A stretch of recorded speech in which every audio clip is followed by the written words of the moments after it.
Commander Zethkar stood on the bridge of his flagship, watching the stars through the massive viewing window.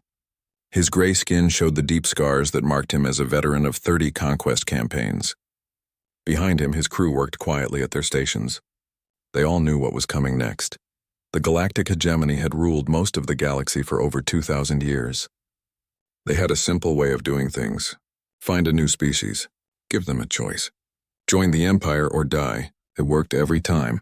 No species had ever said no and lived to tell about it. Zethkar looked at the data pad in his clawed hands. The target was a small yellow star with 9 planets. The third planet had water and life. Intelligence reports said the creatures there called themselves humans. They had just figured out how to travel faster than light. Their weapons were basic energy guns and simple missiles. It would be an easy victory. "Sir, we are approaching the outer edge of their system," reported his navigation officer. "Good. Signal the fleet. Standard formation.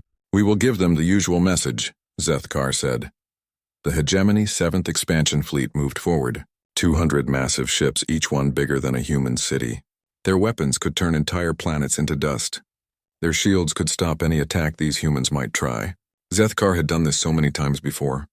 The humans would see his ships, understand they had no chance, and surrender. "Sir, we have a contact. Single ship approaching our position," the sensor officer called out. Zethkar looked at the main screen. A small ship was moving toward his fleet.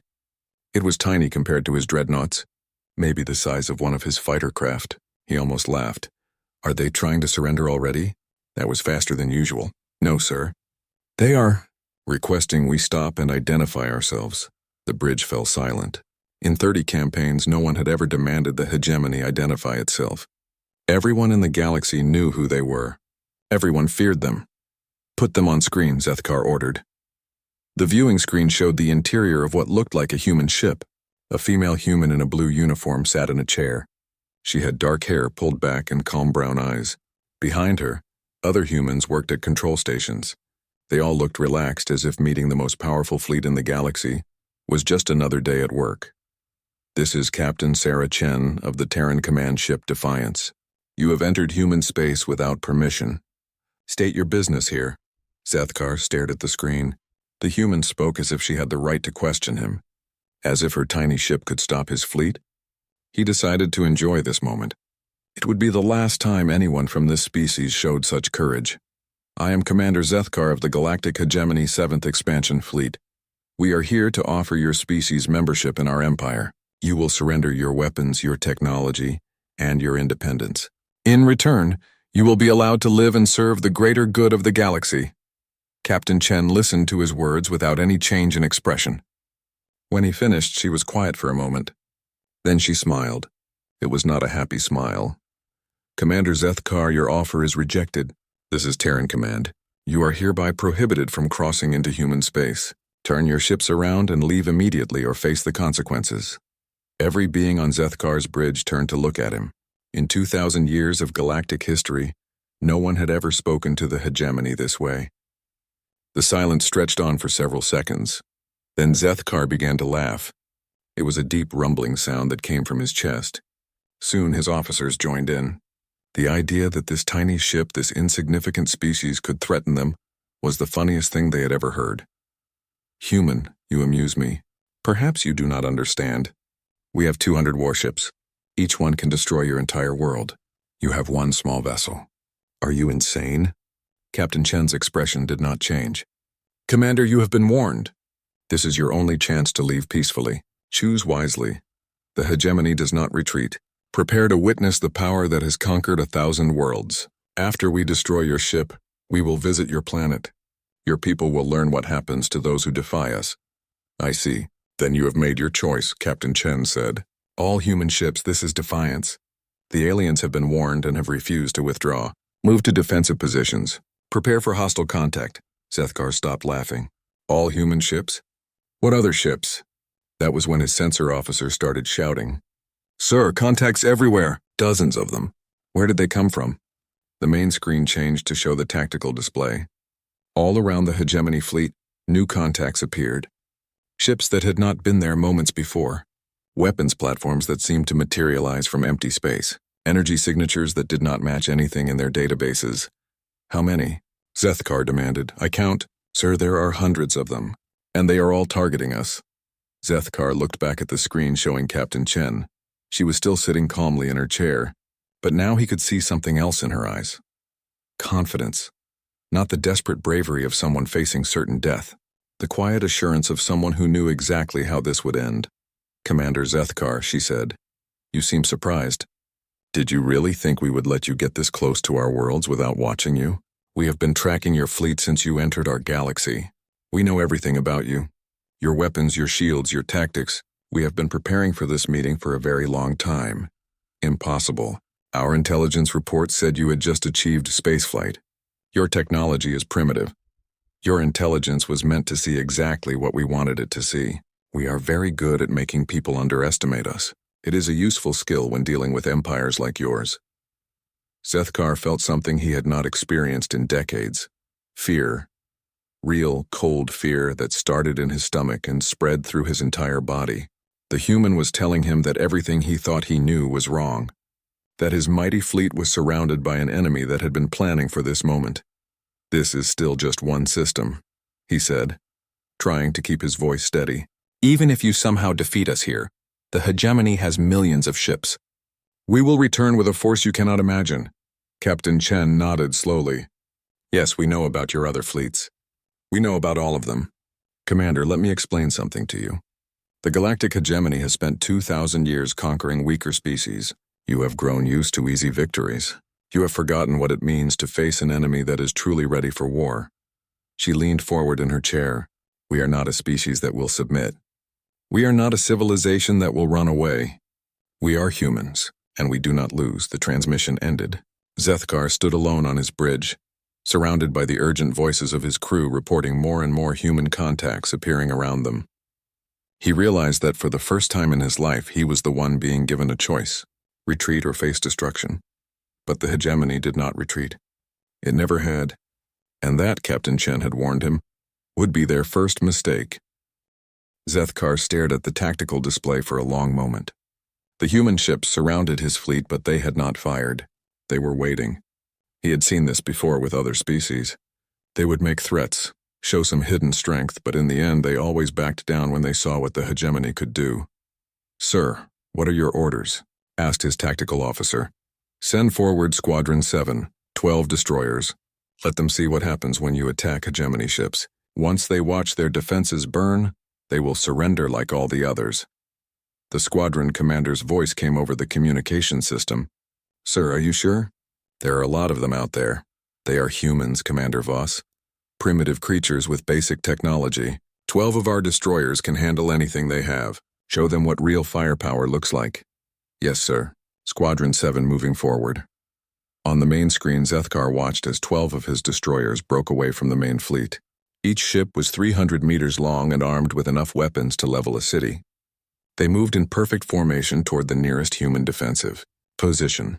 The lead destroyer crossed the invisible line that marked the edge of human space. What happened? Next would change everything, Zethkar thought. He knew about warfare. The human weapons did not fire energy beams or launch missiles. Instead, the space around the lead destroyer simply changed. Reality seemed to twist and bend. The destroyer's shields, which could stop planet-killing laser blasts, did nothing. The energy passed right through them as if they were not there. The destroyer stopped moving. Its engines went dark. Its weapons powered down. For a moment, it just floated in space like a dead hulk. Then it began to shrink. What is happening to my ship? Squadron Commander Voss screamed over the radio. The destroyer was being compressed. Something was grabbing it from all sides and squeezing. The hull, made of the strongest metal alloys in the galaxy, bent and twisted like soft clay. In seconds, a 300-meter warship became a ball of crushed metal no bigger than a fighter craft. All ships retreat. Fall back to the fleet, Voss ordered. But the other human weapons were already firing. Streams of something that looked like liquid light reached out and touched the remaining destroyers. Whatever the substance was, it ate through their hulls like acid. But this was not normal acid. This was something that consumed matter itself, turning the ships into clouds of glowing particles. 2 destroyers tried to jump to faster-than-light speed to escape. The human weapons followed them into hyperspace. The ships emerged 3 seconds later, cut cleanly in half. The precision was perfect. Each cut went exactly through the center of the ship, splitting them so evenly that both halves continued to drift apart in perfect symmetry. Within 5 minutes, all 12 destroyers were gone. Not damaged, not disabled, gone. The bridge of Zethkar's flagship was completely silent. His crew stared at their instruments, not believing what they were seeing. In 30 campaigns, they had never lost a single ship. Now they had just watched 12 destroyers disappear as if they had never existed. "Sir," his communications officer said quietly, "we are receiving another transmission from the human ship." Captain Chen appeared on the screen again. She still looked calm, but now there was something else in her expression. Sadness, maybe, or disappointment. "Commander Zethkar, you were warned. Your ships have crossed into human space and have been dealt with accordingly. We took no pleasure in this action, but you chose to test our resolve." Zethkar found his voice. What did you do to my ships?" "We defended our territory using non-lethal force. Your crews are alive and unharmed. They have been transported to detention facilities where they will be treated well and educated about the crimes of the hegemony. Some of them may choose to join us when they learn the truth about what they have been doing. Non-lethal? You destroyed my ships. We recycled your ships. The matter they were made of has been converted into useful materials. Nothing was wasted. But yes, as military vessels threatening our people, they had to be neutralized." Zethkar felt his world shifting underneath him. Everything he had been taught, everything he believed about hegemony superiority, was crumbling. These humans had technology that could reach through shields, compress matter, follow ships into hyperspace, and transport crews across vast distances. How was any of this possible? "You cannot do this to the galactic hegemony," he said. "We are the most powerful force in the galaxy. We have conquered civilizations that existed for millions of years." Captain Chen nodded. "Yes, we know. We have studied your history very carefully. 2,000 years of genocide, cultural destruction, and slavery. Billions of beings killed or enslaved in the name of your empire. It ends here. You are just one system, one species. Even with your strange weapons, you cannot stand against the full might of the hegemony. Commander, you still do not understand what you are facing." Captain Chen's voice was patient, like a teacher explaining something to a slow student. "We are not just defending this system. We are defending the galaxy itself. From you." Before Zethkar could respond, his sensor officer called out again. "Sir, I am detecting massive energy signatures throughout the sector. There are human ships everywhere." The tactical display expanded to show a much larger area. What Zethkar saw made his blood turn cold. Human ships were not just here in the Sol system. They were spread across dozens of star systems. Hundreds of systems. They formed a line that stretched across thousands of light years, blocking any path deeper into the galaxy. "How is this possible?" he whispered. "We have been preparing for this meeting for a very long time," Captain Chen said. "We knew the hegemony would come eventually. We knew what you would demand, and we knew what our answer would be." "No." Zethkar's mind raced. The implications were staggering. If humans had this much territory, this much military power, then they were not a primitive species at all. They were something else entirely, something that had been hiding, watching, waiting for the hegemony to make the mistake of threatening them. "What do you want from us?" he asked. "Nothing. We want you to leave. Go back to your empire. Tell them what you have seen here. Tell them that the age of hegemony expansion is over. There will be no more conquest. No more enslaved worlds. The galaxy has new protectors now. And if we refuse? If we bring our full military might against you?" Captain Chen was quiet for a moment. When she spoke, her words were soft but carried a weight that made everyone on the bridge feel cold. "Then we will show you what real warfare looks like. What you have seen here today was a gentle warning. We have weapons that can unmake stars. We have technology that can reach across the galaxy in an instant. We have strategies that your military commanders cannot even imagine. Do not test us further." The transmission ended, leaving Zethkar alone with his thoughts and his fear. Around his fleet, the human ships waited silently. They made no threatening moves. They simply existed, like a wall that could not be crossed.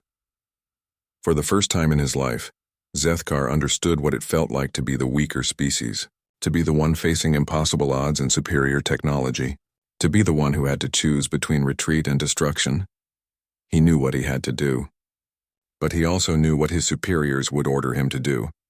The hegemony had never retreated. They would demand a full assault, convinced that numbers could overcome any advantage. They were about to learn how wrong they were. 3 days later, the space around the Sol system filled with the largest military force in galactic history. The Hegemony High Command had ordered 4 full fleets to the human border. 800 warships, including massive siege dreadnoughts that could crack planets open like eggs. The combined firepower could sterilize entire solar systems. Admiral Kreshta commanded the operation from her flagship, the Eternal Dominion. She had never lost a battle in 50 years of service. The humans had surprised one fleet with clever tricks, but tricks would not work against such overwhelming force. All fleets report ready for Operation Stellar Subjugation, her tactical officer announced. We have confirmed 17 human colony worlds in range. Orders are to hit them all simultaneously. Excellent. The humans will learn what happens when primitives challenge their betters. Begin the assault. The attack began across 17 star systems at once.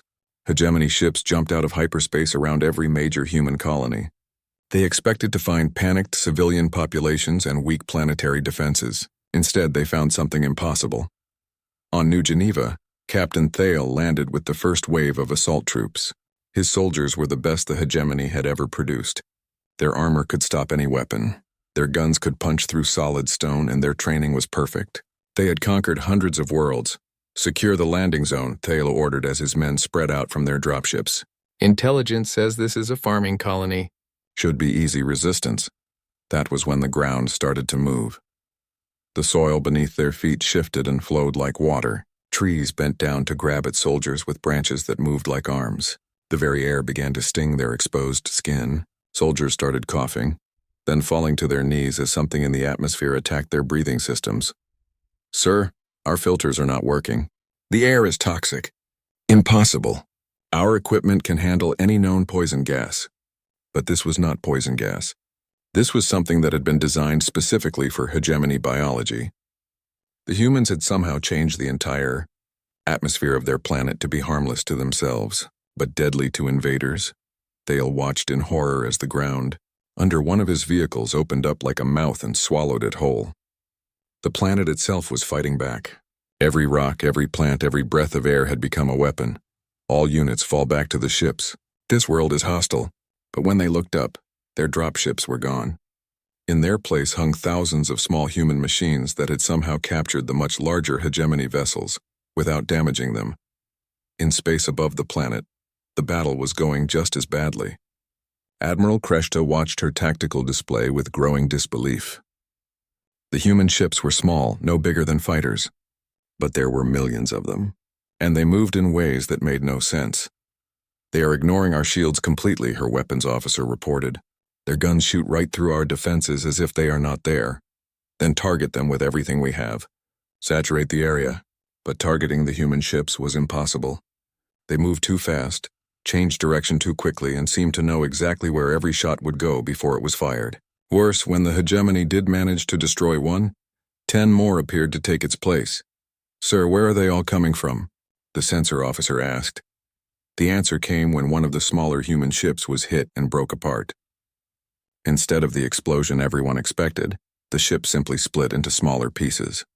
Each piece immediately became a new ship, complete and ready for battle. They are reproducing, Kreshta whispered. The ships are reproducing during combat. The human machines were not just weapons. They were living technology that could adapt, learn, and multiply faster than the hegemony could destroy them.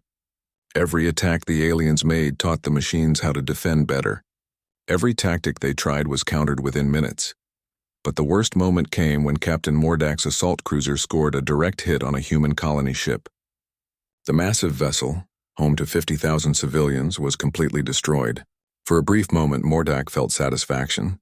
At least they had hurt the humans. Then his communications officer started screaming, "Sir, the colony ship. It is back." On the main screen, the destroyed ship hung in space exactly where it had been before the attack. Completely intact, completely undamaged, as if the attack had never happened. "That is impossible," Mordak said. "We watched it die. A human transmission came through on all channels. This time it was not Captain Chen, but an older human male in a white coat who looked like a scientist. Hegemony forces. This is Dr. James Wright of the Terran Resurrection Corps. You have just witnessed our medical nanobots in action. When your weapons destroyed our colony ship, our systems immediately began rebuilding it. Every human who died has been restored with their memories intact. They are now returning to their duties. The scientist looked directly into the camera with eyes that held no anger, only sadness. You cannot kill us. Death is temporary for humans, but the pain you cause is real, and we will not forget it.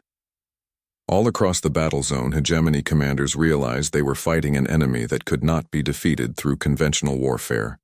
Every ship they destroyed came back. Every soldier they killed returned to the fight. The humans had somehow conquered death itself.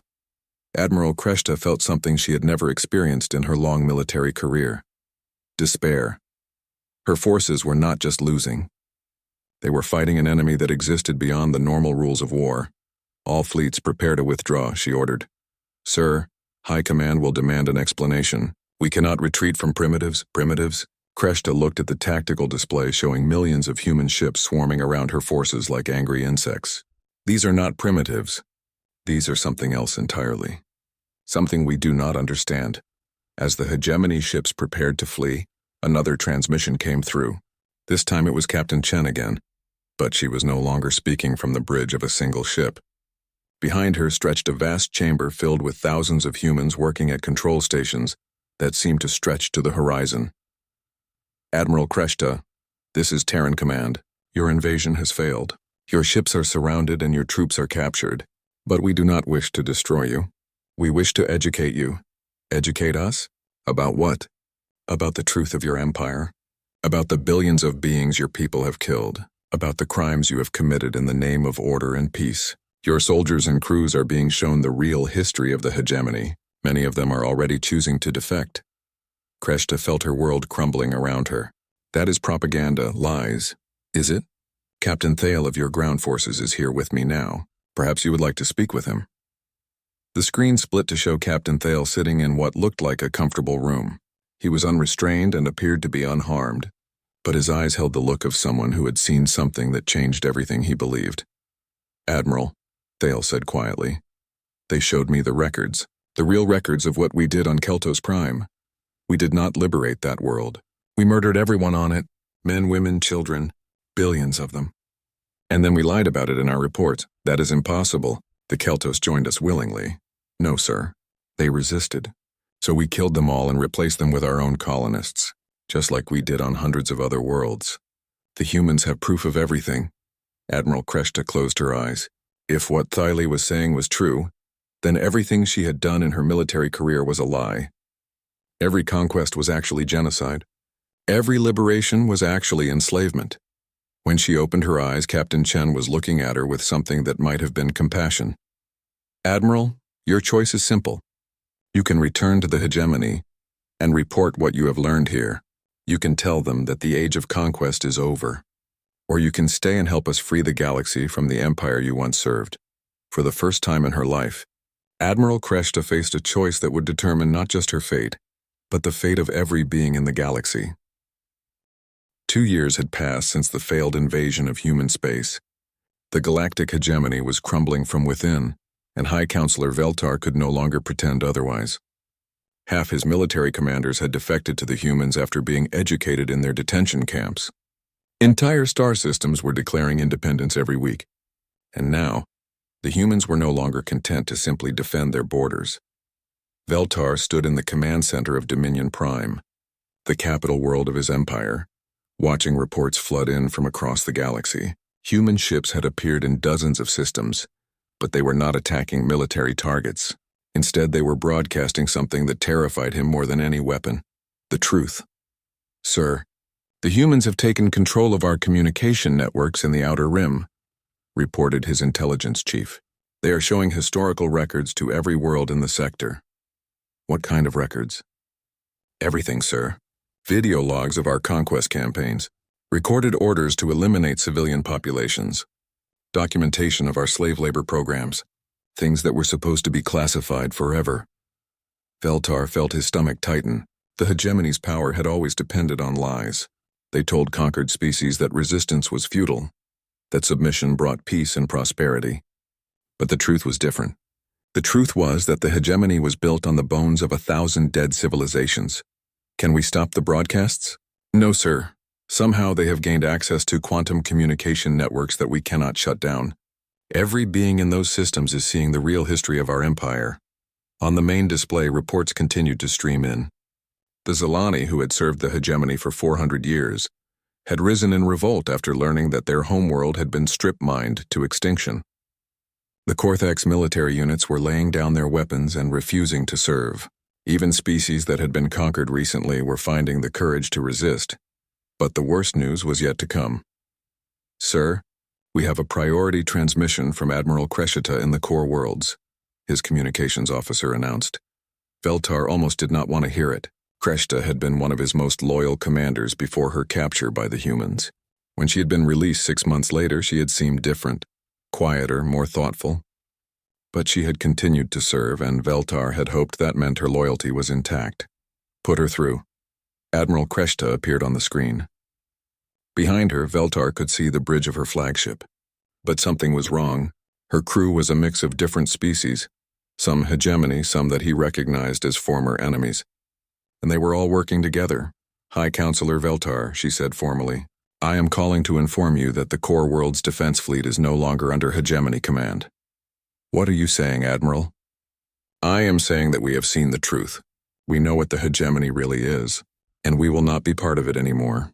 The core worlds are declaring independence, and we will defend them against any attempt to bring them back under your control. Veltar felt the last of his strength leave his body. The core worlds were the heart of his empire. If he had lost them, then he had lost everything. Kreshita, you swore an oath. You pledged your loyalty to the hegemony. I pledged my loyalty to peace and order, she replied. I thought that was what the hegemony represented. But the humans showed me the truth. We do not bring peace. We bring death. We do not create order. We destroy it. The transmission ended, leaving Veltar alone with the terrible knowledge that his empire was dying. And it was dying because the humans had done something he had thought was impossible. They had turned his own people against him using nothing but the truth. That evening, as reports of more defections came in, Veltar received an unexpected visitor. Dr. James Wright materialized in his private office, apparently having been transported there by some form of technology that Veltar did not understand. High Counselor, the human said politely, taking a seat across from Veltar's desk without being invited. We need to talk. Have you come to gloat?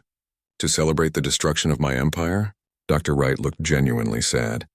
No, I have come to offer you a choice. The same choice we have offered to everyone else. And what choice is that? The choice to do the right thing.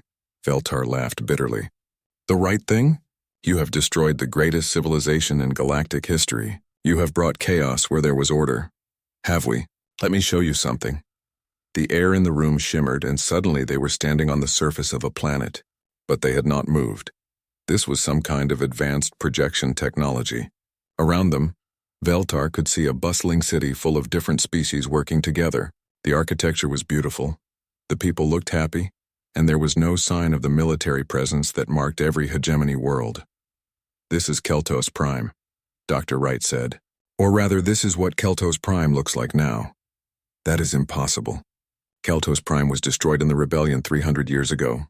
No, it was not. It was murdered by your forces when the population refused to submit. But the humans have a different relationship with death than you do. As Veltar watched in amazement, he realized what he was seeing. The humans had somehow brought an entire world back to life. The cities, the people, the culture, everything that the hegemony had destroyed had been restored. How? The same technology that we used to resurrect our own people. We scanned the quantum remains of every being who died on this world. We rebuilt their bodies and restored their memories. They live again, free to choose their own destiny. Veltar felt his legs give out. He sank to his knees on the alien grass, staring at the impossible sight of a civilization that his empire had wiped out. You brought them back. All of them, not just them. We are working on restoring every world, every culture, every being that the hegemony has destroyed over the past 2,000 years. It will take time, but we will not rest until every victim has been given the chance to live again. But why? Why go to such effort for people you have never met? Dr. Wright knelt down beside him. Because that is what humans do. We do not conquer. We liberate. We do not destroy, we heal. We do not enslave. We free. The projection faded and they were back in Veltar's office. The human doctor stood and walked to the window that looked out over the capital city of Dominion Prime. Your choice is simple, High Counselor. You can fight us and lose everything. Your empire will fall, your worlds will be liberated, and you will be remembered as one of history's greatest monsters. Or you can help us. You can use your remaining influence to speed the process of liberation. You can be part of the solution instead of the problem. Veltar looked at the city outside his window. For 2,000 years, it had been the center of the greatest empire in galactic history. Now it would become something else. Something better, if he chose to help make it so. What would you need me to do? Order the remaining loyal fleets to stand down. Open the archives so that every being in the galaxy can learn the truth. And help us contact the species that are still fighting, so that we can show them they have nothing to fear from freedom. It was the end of everything Veltar had ever believed in. But looking at this human, this being who had the power to destroy worlds but chose instead to heal them, he realized that maybe the end of his empire was not a tragedy. Maybe it was the beginning of something much better. If I do this, he said quietly, what happens to me? Dr. Wright smiled. The same thing that happens to everyone else. You get to choose who you want to be. Outside the window, the first human ships appeared in the sky above Dominion Prime. But they did not come as conquerors. They came as liberators. And for the first time in his long life, Veltar understood the difference. 5 years had passed since the fall of the galactic hegemony, and the galaxy was transformed. Former Commander Zethkar, now Ambassador Zethkar of the Free Worlds Alliance, stood on the observation deck of the diplomatic station orbiting Earth. Through the massive windows, he could see ships from dozens of species coming and going in peaceful trade and cooperation. It still amazed him how wrong he had been about everything. The morning briefing is ready, Ambassador, his human aide informed him. Sarah was young, enthusiastic, and treated him not as a former enemy, but as a respected colleague. It was something he was still getting used to. Thank you. Any urgent matters? 3 new systems have requested membership in the Alliance. The Korthax have completed their cultural restoration project and want to share their findings with other species. And there is an update on the Deep Space Monitor project. Zethkar nodded and made his way to the briefing room. As he walked through the station's corridors, he passed beings from hundreds of different worlds. Some were species he recognized, former slaves of the hegemony who now governed themselves freely. Others were completely new, civilizations that had been hidden or destroyed by his people and brought back by human technology. The briefing room was filled with representatives from across the galaxy. At the head of the table sat Admiral Sarah Chen, who had become the primary coordinator of what the humans called the Galactic Restoration Project. She still had the same calm confidence that had terrified him 5 years ago. But now he understood that her strength came not from weapons or threats, but from an absolute commitment to doing what was right. Good morning, everyone, Admiral Chen began. Let me start with the good news. The Zilani restoration is complete. Their homeworld has been fully terraformed back to its original state, and the last of their people have been successfully resurrected and reintegrated into their society. A cheer went up from the Zilani representative. Zethkar felt a complex mix of emotions. His people had strip-mined the Zilani homeworld to nothing more than an empty rock. The humans had spent 3 years turning it back into a garden world and bringing back every single Zilani who had died as a result of hegemony occupation. The Restoration Corps estimates that we have now successfully returned approximately 40% of the civilizations destroyed by the hegemony over the past 2 millennia, Admiral Chen continued. Each restored species is free to choose their own government, their own way of life, and whether they wish to join the Alliance or remain independent. Dr. Wright, who had become something like the philosophical leader of the human movement, spoke next. I want to emphasize that freedom of choice remains our core principle. We do not seek to create a new empire, even a benevolent one. Our goal is to ensure that every thinking being in this galaxy has the right to determine their own destiny. Zethkar raised his hand. Admiral Doctor, I have a question from my people. Many former hegemony citizens are still struggling with guilt over their actions. They want to know how they can make amends for what was done. The same way everyone else contributes, Admiral Chen replied. By working to build something better. Some of the most effective members of our restoration teams are former hegemony personnel, who understand the damage that was done and are committed to fixing it. It was true. Zethkar had seen Admiral Kreshta leading efforts to rebuild worlds she had once helped conquer. He had watched Captain Thale training former slaves in self-defense and governance. The humans had done something remarkable. They had turned an empire of conquerors into an army of healers. Now for the concerning news, Admiral Chen said, her expression becoming serious. Our deep space monitoring stations have detected something approaching from outside our galaxy. The room fell silent. Everyone knew what that meant.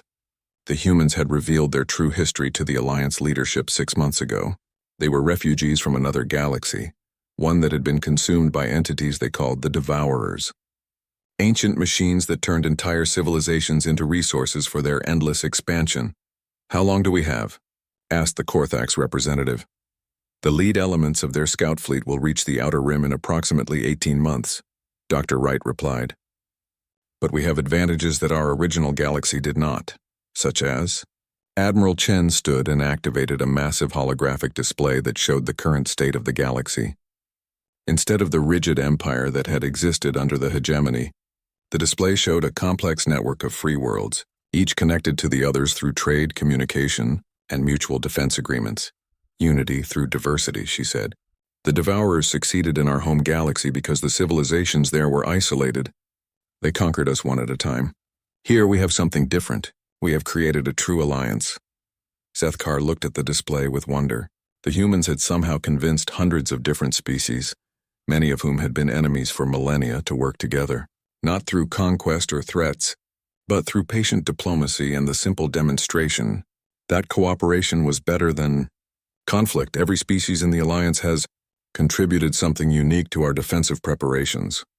Admiral Chen continued. The Zilani have provided their expertise in energy manipulation. The Korthax have shared their knowledge of dimensional warfare. Even former hegemony technology has been adapted for defensive purposes. What about our chances? Someone asked. Dr. Wright answered. Unknown. The Devourers are unlike anything the hegemony ever faced. They do not seek to conquer or rule. They seek to consume. Every being, every world, every star becomes fuel for their expansion. But we have something they have never encountered before, which is hope backed by unlimited determination, Admiral Chen said, and the absolute refusal to let evil triumph. The meeting continued for several hours, covering defensive preparations, evacuation plans for non-combatant worlds, and the final phases of the restoration project. As it ended, Zethkar found himself walking beside Captain Chen as they headed to the observation deck. Admiral, may I ask you something personal? Of course. Do you really believe we can win? Against an enemy that destroyed an entire galaxy? Captain Chen was quiet for a moment, looking out at the peaceful scene of ships from dozens of worlds working together. When she spoke, her voice carried the same absolute confidence he had heard 5 years ago when she first warned his fleet to turn back. Ambassador, let me tell you what humans learned in our original galaxy. Evil is powerful, but it is also predictable. It seeks only to take, to consume, to destroy. Good is different. Good creates. Good builds. Good brings life where there was death and hope where there was despair. She turned to face him directly. The Devourers destroyed our home because the civilizations there fought alone. Here they will face something they have never encountered. They will face every free being in this galaxy, working together, refusing to surrender, refusing to give up hope. As if summoned by her words, a new transmission came through on all channels.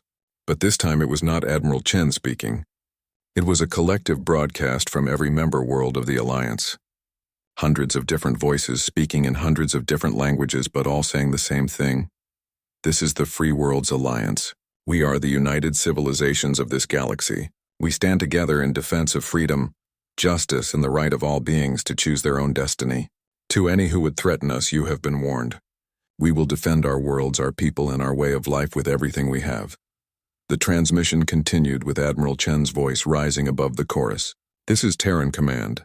We prohibit any hostile force from crossing our borders. We stand ready to defend not just humanity, but the freedom of every thinking being in this galaxy. To those who would conquer, you have been warned. To those who fight for liberty, welcome to the battle. Zethkar felt something he had never experienced as a hegemony commander. Pride. Not in conquest or dominance, but in being part of something larger than himself, something worth fighting for, something worth dying for.